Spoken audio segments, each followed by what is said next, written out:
Antes de iniciar propriamente a nossa meditação, queremos trazer a saudação em nome da Assembleia Geral da Igreja Presbiteriana Independente, a Igreja Mãe, na pessoa do seu pastor e conselho, irmãos e irmãs que compõem esta laboriosa comunidade. Esta é uma data muito especial e nos sentimos extremamente privilegiados, honrados por poder participar dessas celebrações dos 150 anos de organização da primeira igreja de São Paulo. É preciso também expressar a nossa gratidão a esta igreja. Nós queremos, em nome da Assembleia Geral, expressar a nossa gratidão à Igreja Mãe. Ao longo da história, esta igreja tem abençoado a Igreja Presbiteriana Independente de um modo marcante e extraordinário, desde os seus primórdios. E de uma maneira muito específica no que diz respeito à educação teológica. Ao longo dos anos, esta igreja tem dado à IPI do Brasil um apoio extraordinário, ímpar, à educação teológica em nossa igreja. Uma herança do seu pastor, reverendo Eduardo Carlos Pereira, que considerava a sublimidade, a importância da capacitação, do treinamento dos pastores para suprir as demandas da igreja. Certa ocasião, Eduardo Carlos Pereira se expressou que a igreja nascente não poderia ficar à mercê dos contingentes missionários para a expansão, para a manutenção e para a pregação da palavra. Por isso mesmo era preciso investir, era preciso cuidar da formação dos seus quadros. E Eduardo Carlos Pereira pronunciou a célebre expressão que marca até hoje, é repetida nos nossos concílios, que a igreja precisava educar os filhos da igreja, na igreja, para a igreja e pela a igreja. E é nesse contexto que, naquele impasse, se a igreja constituía o seminário em Campinas ou junto com a escola americana, e os missionários divididos nessa questão, e a igreja se debatendo na necessidade, a primeira igreja, liderada pelo seu pastor, tomou a iniciativa. E Eduardo Carlos Pereira, naquela ocasião, ele disse: se a igreja mãe não constrói, construiremos nós. E de fato, a primeira igreja liderou a campanha e iniciou a construção do seminário, comprando o terreno da Rua Maranhão. E a primeira igreja fez o primeiro aporte com mais de 50% da verba necessária para comprar o terreno e construir o seminário, que infelizmente com a cisão de 1903 o seminário ficou com a parte fiel à Igreja Presbiteriana do Brasil. E ao longo dos anos, a primeira igreja sempre acolheu, sempre recebeu, sempre apoiou a nossa igreja no que diz respeito ao seminário. Nosso seminário reiniciou em 1905, ele andou peregrinando por diversos locais. Esteve no Rio de Janeiro, numa experiência do Seminário Unido, voltou para São Paulo, esteve na terceira igreja, no Brás, esteve na Rua Major Sertório, esteve na Rua Pelotas, na Vila Mariana, veio para a Rua Visconde de Ouro Preto, onde adquiriu aquela propriedade. Da Visconde de Ouro Preto foi para o Jardim Bonfilioli, isso em 1963 até 1970. De lá veio para Arthur Prado, na Bela Vista, e de lá novamente para a primeira igreja. Aqui foi acolhido e, para mim, de modo muito especial, aquele ano, 1976, quando também me senti acolhido naquela turma que iniciava a nova fase do seminário aqui nas dependências do edifício Eduardo Carlos Pereira. E acolhido de uma maneira muito especial, na pessoa do pastor, o reverendo Abival, que providenciando, agilizando os meios e os recursos para que os seminaristas pudessem residir na ACM. E nós, assim, fomos acolhidos, abrigados durante aqueles anos aqui pela primeira igreja. Uma experiência extraordinária pela qual somos gratos e carregamos no nosso coração este privilégio, essa expressão de generosidade. Todavia, a primeira igreja não foi apenas generosa com a igreja mãe, acolhendo o seminário, mas foi generosa também em muitas outras áreas, em momentos de necessidades especiais, quando desafios missionários eram colocados e nós ainda não tínhamos uma secretaria de missões estruturada que pudesse atender. A primeira igreja sempre esteve a postos, socorrendo, apoiando os esforços missionários da denominação. A primeira igreja também apoiou e tem apoiado, através da Fundação Mary Spears, a formação de muitos docentes, centenas de docentes na nossa igreja, de pastores que obtiveram uma pós-graduação, um doutorado, foram apoiados através da Fundação Mary Spears. Em outras situações emergenciais, a primeira igreja sempre respondeu presente, apoiando, ajudando a igreja nas suas necessidades, mas também emprestando seus líderes. Em muitas ocasiões, ela generosamente, ela ofereceu os seus líderes para que pudessem servir a nossa denominação. E de um modo muito específico, os últimos anos, a nossa igreja foi profundamente abençoada pelo trabalho, o ministério do reverendo Abival nas diversas ocasiões que ocupou a presidência do então Supremo Concílio e outras funções e comissões as quais desempenhou, emprestando o brilho da sua capacidade, da sua dedicação, do seu compromisso com a Igreja Presbiteriana Independente do Brasil. Mas esta igreja tem sido uma igreja generosa também em outras áreas.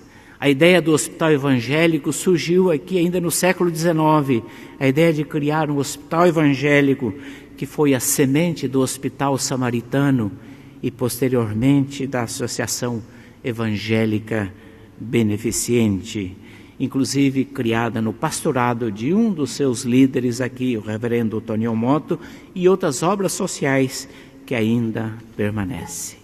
A nossa gratidão, o nosso reconhecimento, e que Deus possa recompensar e abençoar esta igreja ricamente pela obra profícua, pela obra generosa que tem prestado no coração desta cidade.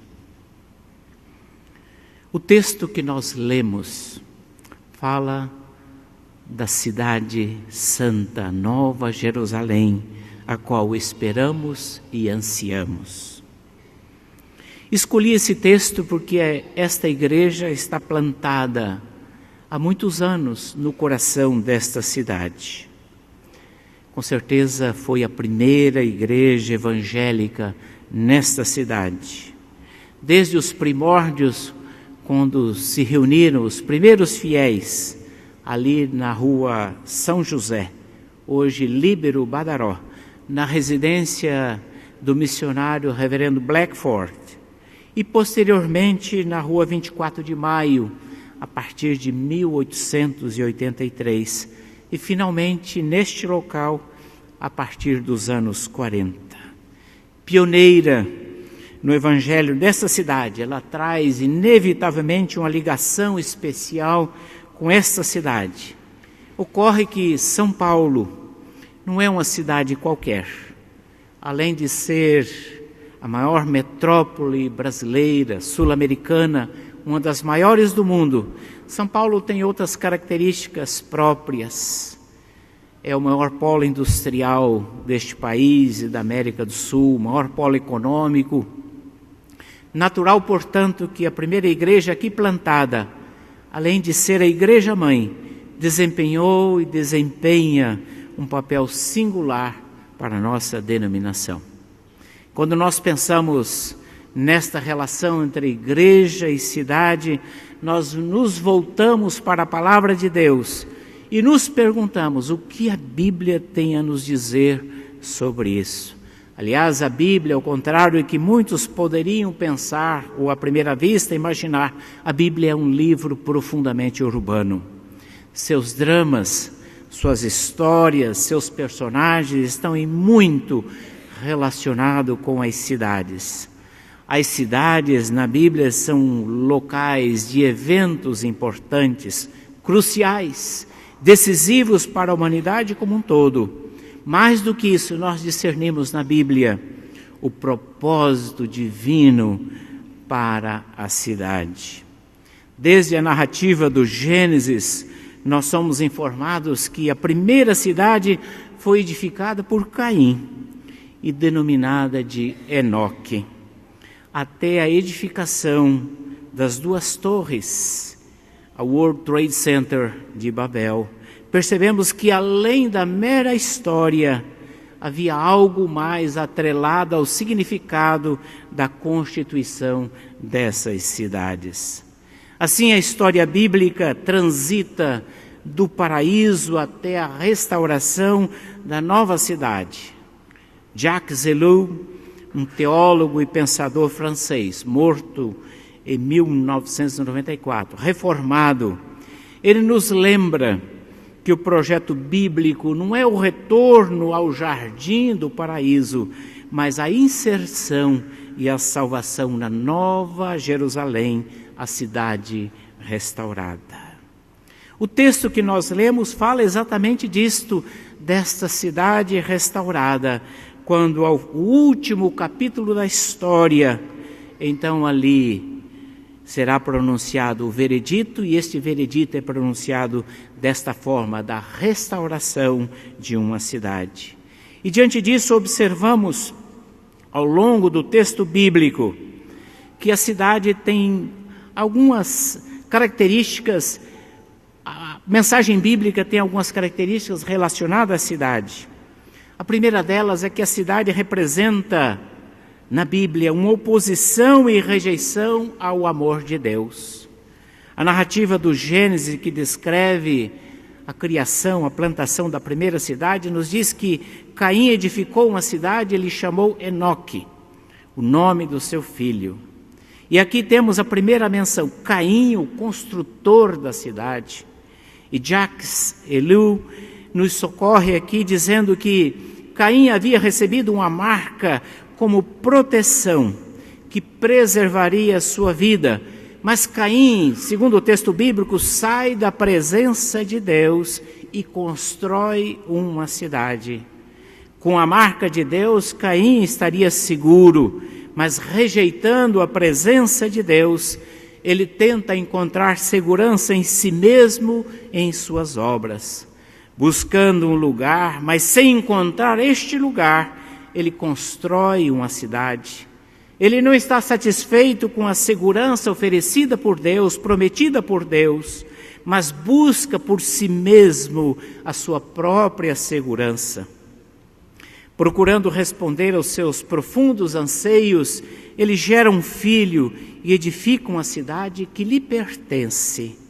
A cidade, para Caim, se torna o símbolo material da sua segurança, mas também é o resultado do assassinato do seu irmão e da recusa de viver e aceitar debaixo da segurança e proteção oferecida por Deus. É curioso notar que a cidade chama-se Enoque. A palavra Enoque significa iniciação, dedicação. É como se fosse uma nova iniciação em oposição ao Bereshit, ao princípio lá de Gênesis capítulo 1.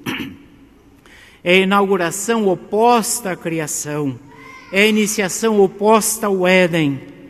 E outro aspecto a ser destacado aqui, de acordo com Jacques Ellul, é a própria palavra cidade, que ela significa, além do termo cidade, ela quer dizer na sua etimologia, anjo guardião, vigilância, vingança e terror.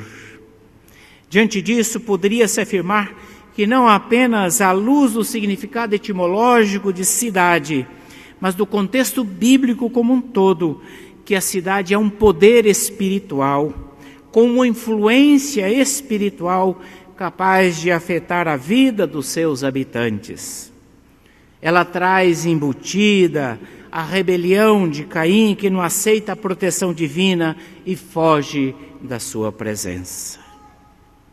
A Bíblia ainda menciona, a seguir no livro do Gênesis, a construção de Babel, que é sucedâneo de Babilônia, e Nínive por Nimrod, homem poderoso.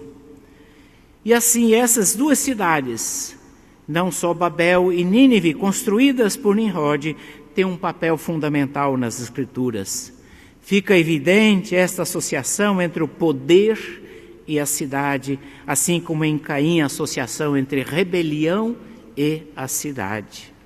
Estas cidades sempre foram fonte de transtorno, opressão e sofrimento para o povo de Israel. Lembremos-nos que Acã trouxe derrota, vergonha e sofrimento para o povo de Israel no processo da conquista, quando ele se apropriou exatamente de uma capa babilônica. Babel expressa essa rebelião humana. Ela não quer receber um nome como Adão deu às coisas criadas, mas Babel quer fazer o seu próprio nome para si, independente do Criador de qualquer coisa ou poder. O resultado de todo esse processo é confusão, falta de entendimento e a dispersão.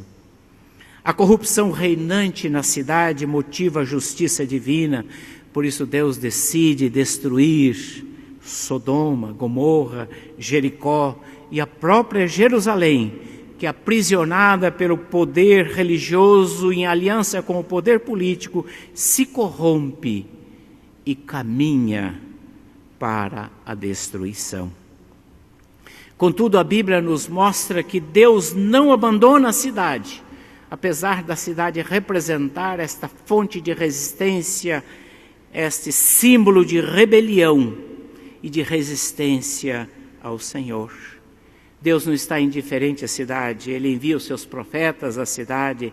Jonas é enviado à grande cidade, Jeremias é enviado a Jerusalém, Isaías é enviado à cidade, e Jesus também foi enviado à cidade, começando nas pequenas cidades ao norte, na Galileia, até chegar em Jerusalém, onde é rejeitado pela cidade e morto. Ali ele chora por causa da indiferença e da incredulidade da cidade, pois ele sabe o destino que lhe aguarda. E o texto que nós lemos apresenta o projeto do reino de Deus em forma de uma descrição da cidade. O texto bíblico, como contrastando toda esta história de desgraça, de sofrimento, de abandono, de rebelião, o texto bíblico mostra uma outra cidade, um novo modelo de cidade. E nessa descrição, nós percebemos algumas características importantes que queria deixar com os irmãos e as irmãs nesta noite. A Nova Jerusalém, ela vem dos céus. Ele é um projeto divino em oposição a Babel, que é um projeto humano de construção de baixo para cima. A exemplo de Pentecostes, quando surge a igreja, descrita em Atos capítulo 2, diz: veio do céu aquele sopro, aquele vento, aquele movimento que faz o início da grande obra que o Senhor Jesus veio plantar. As construções, elaborações de baixo para cima levam à desordem, à confusão.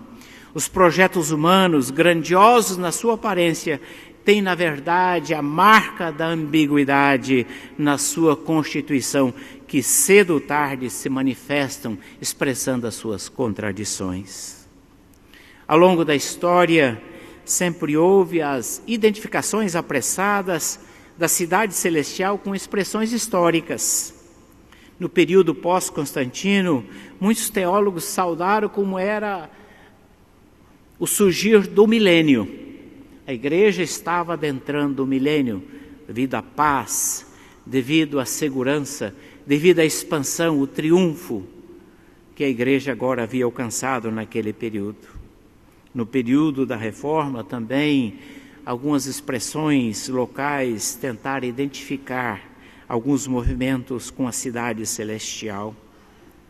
Algumas expressões do socialismo moderno foram saudadas até por muitos cristãos como advento do reino. Essas expressões históricas, nos seus triunfos parciais sobre a desigualdade, vitórias parciais sobre a tirania e a opressão, representaram momentaneamente uma esperança, um vislumbre de um futuro melhor. Contudo, as ambiguidades inerentes a todo o projeto humano, suas contradições, mais cedo ou mais tarde afloraram. George Orwell, no seu clássico A Revolução dos Bichos, retratou de forma muito irônica a natureza das revoluções empreendidas pelo ser humano. O texto que nós lemos do Apocalipse fala da nova cidade nas suas características. Entre as suas características está o equilíbrio, a proporcionalidade, medidas iguais. Não há distorções gritantes nessa nova cidade. Suas portas estão sempre abertas para todos os lados. As portas não estão abertas apenas para os habitantes de algumas partes da cidade, os privilegiados. Os acessos não são restritos. Os famosos rolezinhos que assustaram a população mais privilegiada da cidade de São Paulo não seriam mais uma invasão num espaço não permitido, eles não seriam mais necessários. O chamado público diferenciado não precisará temer a presença ou a invasão dos indesejados. As riquezas dessa cidade estarão, as suas pedras preciosas, o ouro, estarão na cidade, nas ruas. Eles pertencem à cidade, não estão à mercê dos que têm informações e relacionamentos privilegiados, e nem tampouco estarão as riquezas da cidade em bancos e paraísos fiscais.